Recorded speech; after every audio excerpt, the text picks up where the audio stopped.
Salam sejahtera bagi kita semua. Shalom.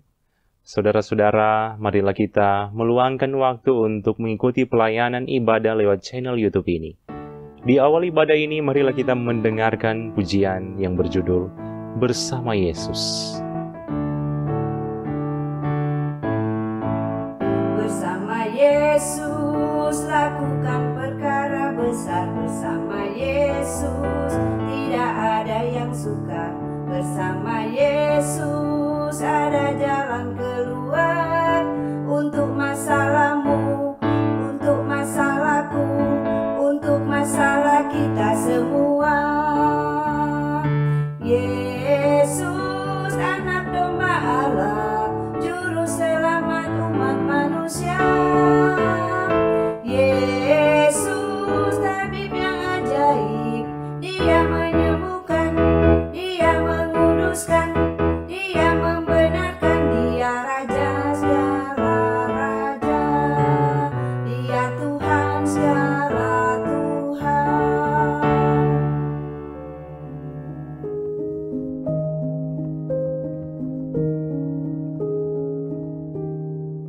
Sebelum kita membaca dan merenungkan firman, mari kita berdoa. Bapa kami yang di surga, Bapa yang kami kenal lewat Yesus Kristus, inilah kami semua yang meluangkan waktu untuk ambil bagian, mengikuti pelayanan ibadah di saat ini. Kami akan membaca, merenungkan firman-Mu.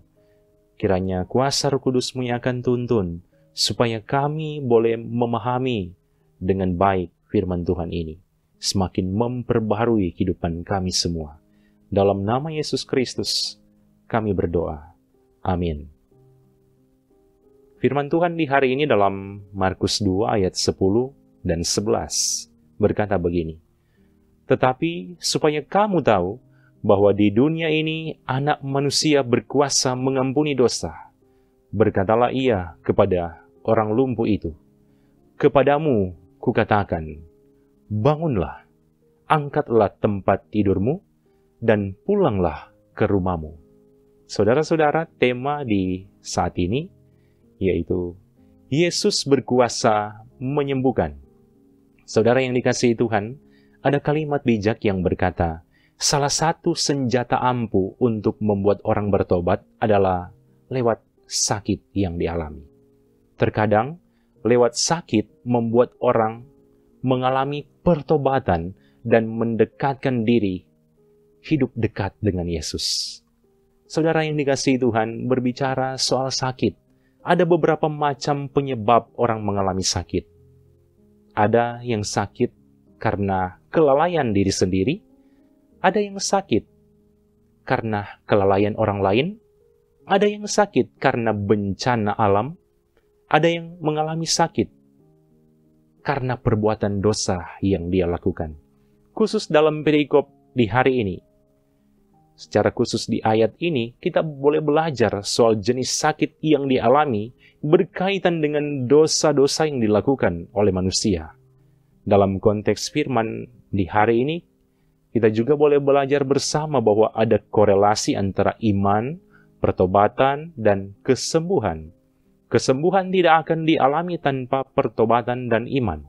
Karena itu, sebelum Yesus menyembuhkan, ada step penting yang terjadi, yaitu pengampunan dosa yang diberikan Yesus, yang tentunya didasari juga oleh iman kepada Yesus. Dari sini, kita dapat belajar bersama bahwa Yesus memiliki kuasa untuk menyembuhkan dua hal. Yang pertama, berkuasa menyembuhkan kehidupan spiritual seseorang. Dan yang kedua, berkuasa menyembuhkan kehidupan jasmani seseorang. Dengan kata lain, Yesus dapat memberikan kesembuhan secara holistik kepada tiap-tiap orang. Inilah salah satu ajaran Gemim yang merupakan gereja reform, yaitu soal pengajaran atribut Allah, yang artinya sesuatu ciri khas yang hanya dimiliki oleh Allah dan tidak dimiliki oleh kita sebagai manusia. Yesus yang adalah anak Allah tentu memiliki atribut-atribut tersebut.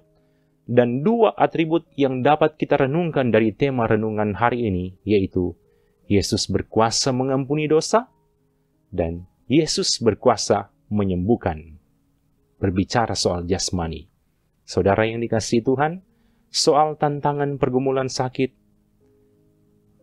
ini memberikan motivasi yang sangat berharga bagi kita ketika diperhadapkan dalam situasi seperti ini.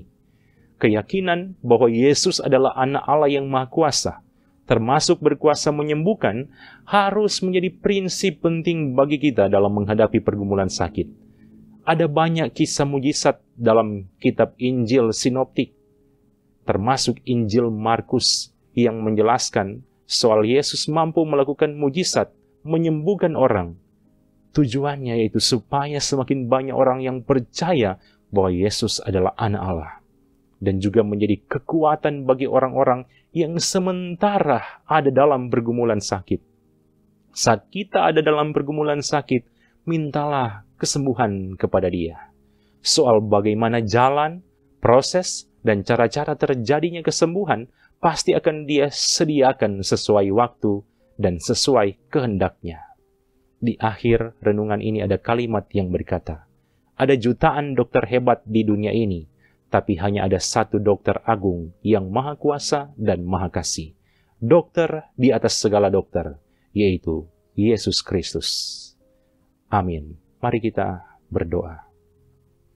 Sungguh kami bersyukur kepadamu Tuhan, karena Engkau yang boleh memberikan kesempatan yang sangat berharga bagi kami, boleh belajar lagi tentang firman Tuhan di saat ini.